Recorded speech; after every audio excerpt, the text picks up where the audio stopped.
जी sir विधानसभा की कार्यवाही आप समाप्त हो गई, क्या कहना चाहेंगे? एक महीने का लंबा समय रहा, हालांकि आपके बजट की रिप्लाई के लिए विपक्ष नहीं मौजूद था, कैसे देखते हैं आप इसको पूरे बजट को? सबसे पहले तो मैं जो बजट सत्र 2026-27 का आज समापन हुआ है, 20 फरवरी से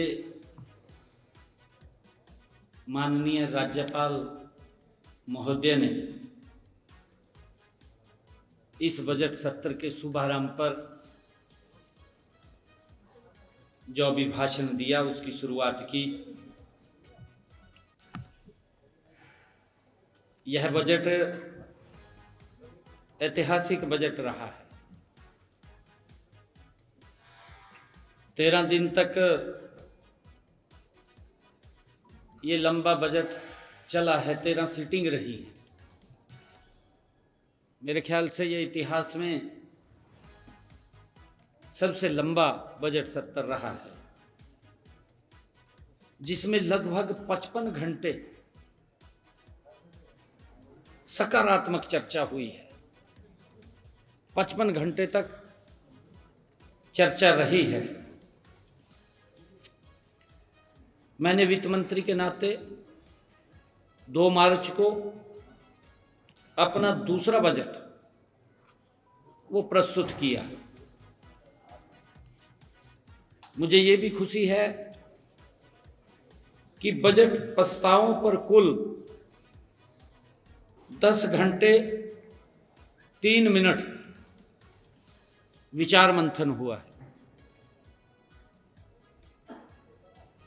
इसमें विपक्ष की ओर से मैं धन्यवाद करना चाहूंगा विधानसभा अध्यक्ष जी का, कि विपक्ष की ओर से 7 माननीय सदस्यों ने 2 घंटे 47 मिनट इस पे चर्चा की है। सत्ता पक्ष की ओर से भी 15 माननीय सदस्यों ने 6 घंटे 47 मिनट इस पे चर्चा की है। हमारे 3 निर्दलीय विधायकों ने भी 30 मिनट तक इस बजट पर चर्चा की है। मैं सभी साथियों का, सभी माननीय सदस्यगणों का, उनके विचार और रचनात्मक सुझावों का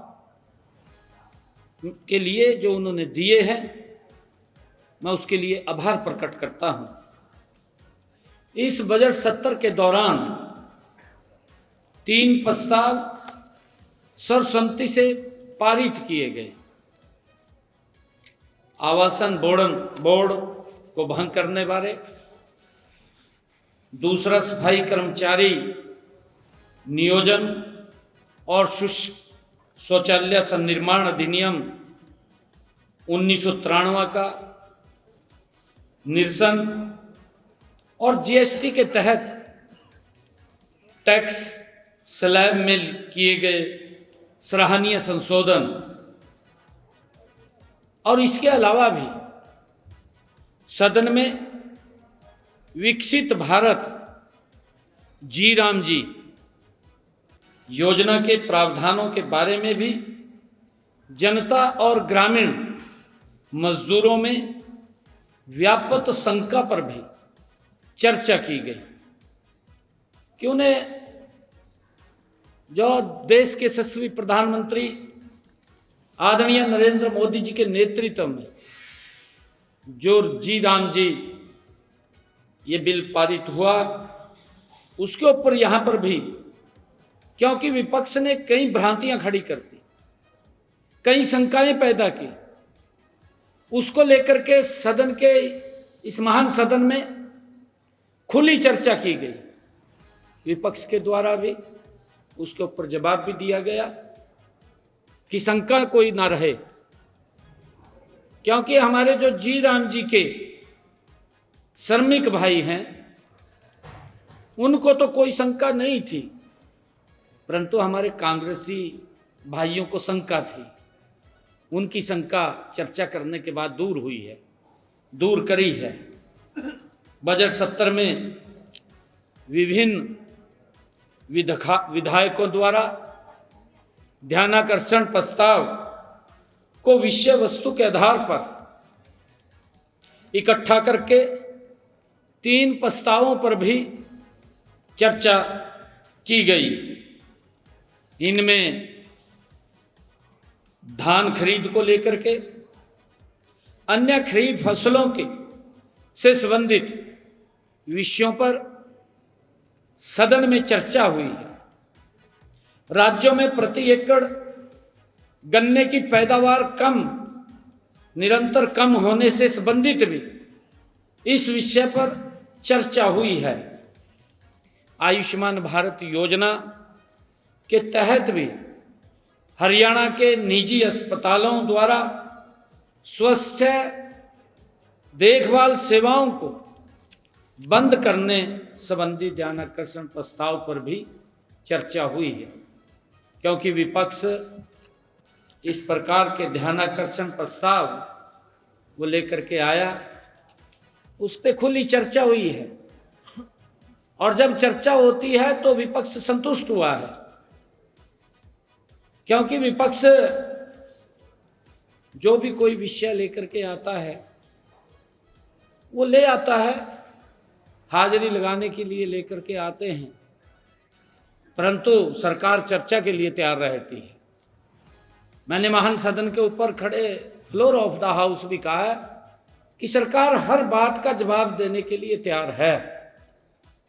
हमारी सरकार आदरणीय मोदी जी के नेतृत्व में ट्रांसपेरेंसी आधार पर काम कर रही है। साथियों, इस सदन के पटल पर रखे गए 8 विधेयकों पर भी चर्चा की गई है। जो 8 विधेयक रखे गए हैं, इनमें हरियाणा विनियोग संख्या 1 विधेयक 2026 और दूसरा हरियाणा विनियोग संख्या 2 विधेयक 2026 हरियाणा विस्तार प्राध्यापक तथा अतिथि प्राध्यापक सेवा की सुनिश्चितता संशोधन विधेयक 2026 हरियाणा ट्रैवल एजेंटों का पंजीकरण और विनियमन संशोधन विधेयक 2026 हरियाणा पुलिस संशोधन विधेयक 2026 हरियाणा राजकोषीय उत्तरदायित्व तथा बजट प्रबंधन संशोधन विधेयक 2026 हरियाणा नगरीय क्षेत्र विकास तथा विनियमन संशोधन विधेयक 2026 हरियाणा परियोजना भूमि समेकन विशेष उपबंध संशोधन विधेयक 2026 शामिल हैं।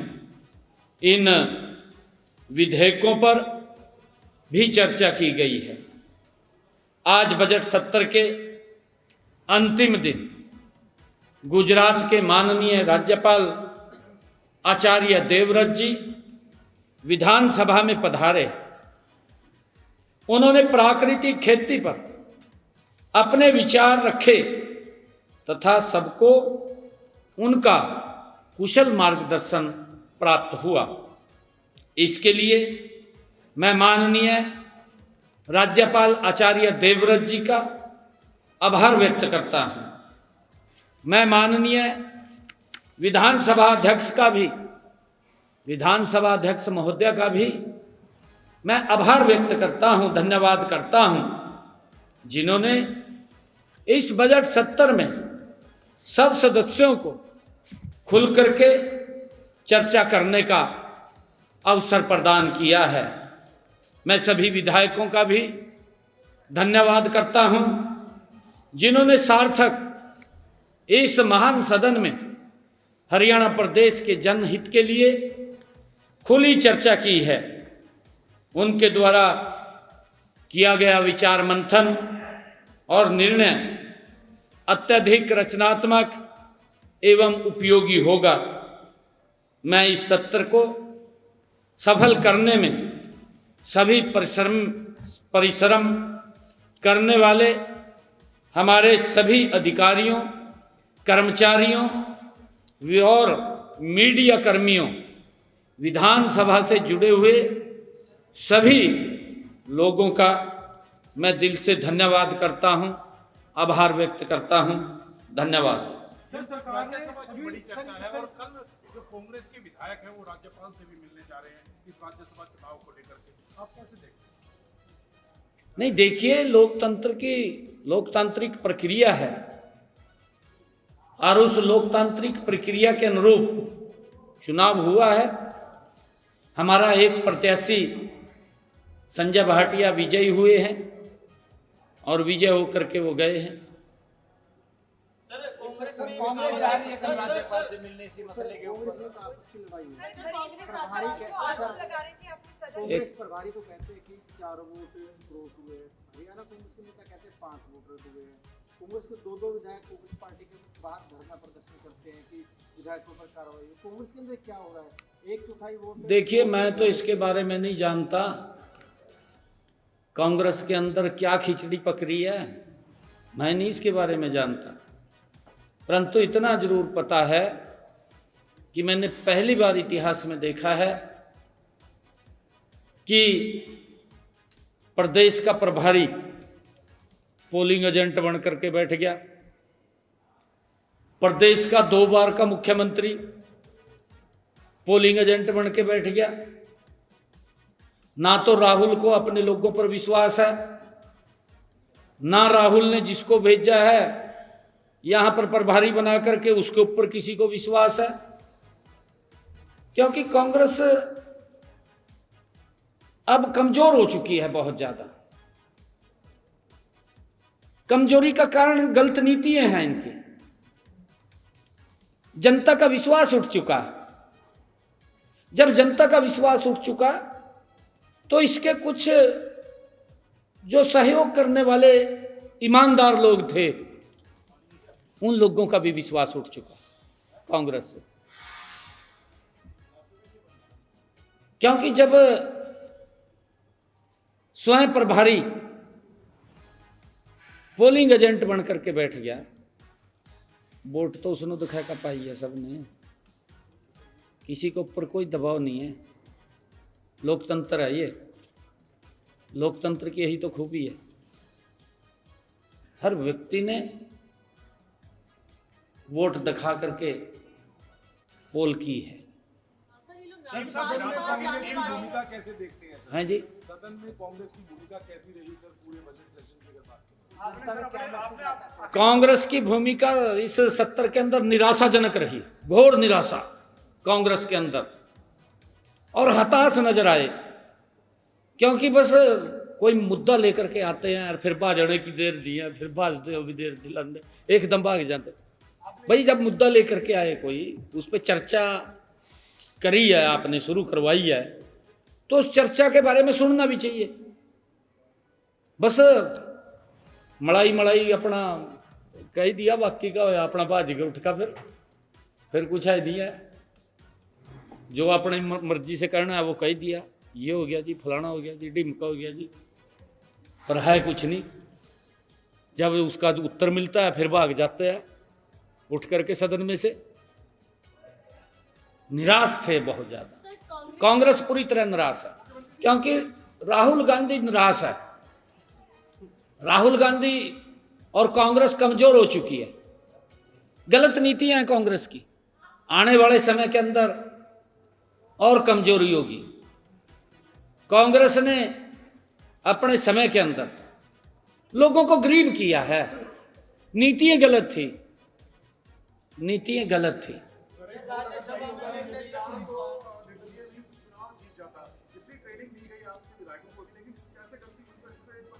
और कुछ आपके मंत्री कह रहे हैं कि बीजेपी का जो वोट था वो कांग्रेस ने दबाव दे करके रिटर्निंग ऑफिसर के ऊपर और फिर कैंसिल करवाया। मेरे को तो नहीं मालूम इसके बारे में। सीएम साहब जो मेरे को बजट 2026-27 का आपके द्वारा पेश किया गया है, तो ये इस वित्तीय वर्ष का है, और जो विजन है आपका 2047 का, इसमें दिखाता है कि कैसे हरियाणा को विकसित हरियाणा बनाए। कांग्रेस का आरोप कहना है कि साल के लिए बजट होता है और ये 2030-29 तक रहेंगे, नहीं रहेंगे, 2047 की बात कर रहे हैं, क्या कहेंगे सर? कांग्रेस घोर निराशा में है, मैंने कहा है ना, घोर निराशा में है, घोर हताश है। वो बोलते तो कुछ है, मुंह से निकलता कुछ है उनके। आप ये देखिए, अगर चुनाव हो रहा है, देखिए लोकतंत्र के अंदर इस प्रकार की बात करना, सदन के अंदर खड़े होकर के, ये उनकी उस कुंठा को दर्शाता है जो अत्याचार इन्होंने लोगों के ऊपर किए हैं। उस कुंठा को दर्शाता है जो अत्याचार इन्होंने लोकतंत्र को कुचलने के लिए किए हैं। इन्होंने जो संविधान की धज्जियां उड़ाने के लिए किए हैं कांग्रेस ने, वो कुंठा नजर आई। और वो कुंठा इसलिए नजर आई, आपके सामने है, फ्लोर ऑफ द हाउस कहा गया। क्या जरूरत थी कहा 3 प्रत्याशी लाने की? भैया हम थोड़ी ले 3 प्रत्याशी, हमारा तो एक प्रत्याशी था। संजय भाटिया है, पार्टी ने 1 प्रत्याशी दिया, 1 कांग्रेस ने दिया। भाई आजाद को अधिकार नहीं है, लोकतंत्र है ये, कोई भी खड़ा हो सकता है। मैं थोड़ी रोकूंगा उसको जाकर के भाई तू ना खड़ा हो। वो एक आजाद प्रत्याशी ने खड़ा होकर के क्वेश्चन भी किया, फिर उत्तर नहीं है, फिर बैठ जाते हैं आराम से, आरोप लगाते। परंतु कुंठा ध्यान में आई कि कांग्रेस हमेशा लोकतंत्र को कुचलने का काम करती रही। ये तो आरोप लगाते हैं झूठे, उत्तर नहीं है इनके पास, कोई उत्तर नहीं है। सर कांग्रेस से खुलासा की है क्या? उन्होंने कहा है, जब हमने निर्दलीय का नॉमिनेशन भरा, अभय चौटाला ने आश्वासन दिया था, 3 हम निर्दलीय थे, जब नामांकन भरा 2 हमारे साथ आईएनएलडी के थे, बाद में अभय चौटाला ने धोखा दिया और लोकतंत्र में चुनाव में हिस्सा लेना चाहिए था, पहले कमिटमेंट किया, फिर वोट नहीं दिया निर्दलीय को। ये ऑन कैमरा बोला है वीरेंद्र का। देखिए, वैसे तो हर व्यक्ति का अपना अधिकार है इस लोकतंत्र में, मैं कुछ इसके अंदर कहना नहीं चाहूँगा, क्योंकि अगर वो गए थे, उनको आश्वासन मिला है, तो वोट देना चाहिए था। परंतु मुझे ऐसा लगा इस इलेक्शन के अंदर आईएनएलडी बी टीम नजर आई कांग्रेस की, जो आरोप लगाया उसकी बी टीम नजर आई। और आईएनएलडी ने कांग्रेस को लाभ पहुंचाने के लिए, लाभ नहीं पहुंचाया, कांग्रेस को मजबूत करने के लिए आईएनएलडी ने अपना सारा कुछ दांव लगा दिया, वॉकआउट करके वोट से। नहीं करना चाहिए था, लोकतंत्र है भाई। आजाद भी था, आपके पास ऑप्शन थी काफी, खुल कर दे देंगे कांग्रेस ने, क्या था इसके अंदर। कांग्रेस कह रही है कि जो वोट है वो गलत तरीके से कैंसिल हुआ है, उसको लेके वो राज्यपाल के पास जाने वाले हैं। देखिए, ये तो आरओ की ड्यूटी है, आरओ देखता है, आरओ निर्णय करता है। हमने भी आरओ की एक वोट को लेकर के हमने कहा था, परंतु वो नहीं मानने, तो हमने चीफ इलेक्शन को कमीशन को भेजा, तो उनका जो निर्णय आया तो निर्णय उसको हमने स्वीकार किया। कोई बात। Thank you.